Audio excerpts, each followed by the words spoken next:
নাশকতা, বেআইনি সমাবেশ আর পুলিশের কাজে বাধাদানের মামলায় ৩৭১ জন আনসার সদস্যকে কারাগারে পাঠিয়েছে আদালত। সোমবার ঢাকা মেট্রোপলিটন ম্যাজিস্ট্রেট আদালত তাদের কারাগারে পাঠানোর আদেশ দেন। এর আগে রাজধানীর শাহবাগ, রমনা, পল্টন ও বিমানবন্দর থানায় আনসার সদস্যদের বিরুদ্ধে ৪টি মামলা করে পুলিশ।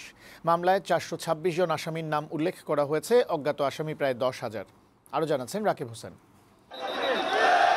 শেখ হাসিনা সরকারের পতনের মাস না পেরোতেই চাকরি জাতীয়করণের দাবিতে আন্দোলনে নামে আনসার সদস্যরা। রোববার সচিবালয় ঘিরে আন্দোলন করে তারা।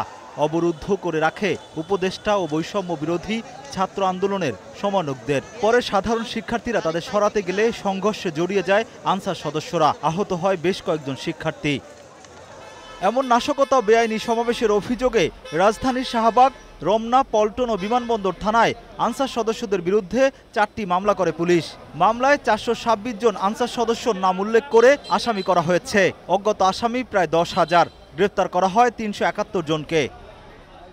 সোমবার বিকেলে গ্রেপ্তারকৃত আসামিদের ঢাকা মেট্রোপলিটন ম্যাজিস্ট্রেট আদালতে হাজির করে মামলার তদন্ত কর্মকর্তারা। এদিন তাদের ঘিরে আদালত এলাকায় নিরাপত্তা বলয় তৈরি করে আইন শৃঙ্খলা রক্ষাকারী বাহিনী।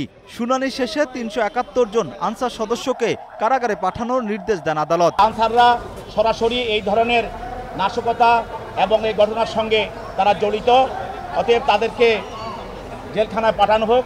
বিজ্ঞ আদালত এই আনসারদেরকে কারাগারে প্রেরণ করে। তবে আসামি পক্ষের আইনজীবী দাবি করেছেন, কাউকে আহত করা নয়, ন্যায্য দাবি আদায় করা আনসার সদস্যদের উদ্দেশ্য ছিল। আদালতের প্রতি আমাদের আস্থা এবং বিশ্বাস সেটা রহিয়াছে, কিন্তু আমরা যে 26 সনের পরে যে আদেশটা পেলাম সেটা আমরা ন্যায় বিচার পাইনি। রাকিব হোসেন, বৈশাখী সংবাদ, ঢাকা।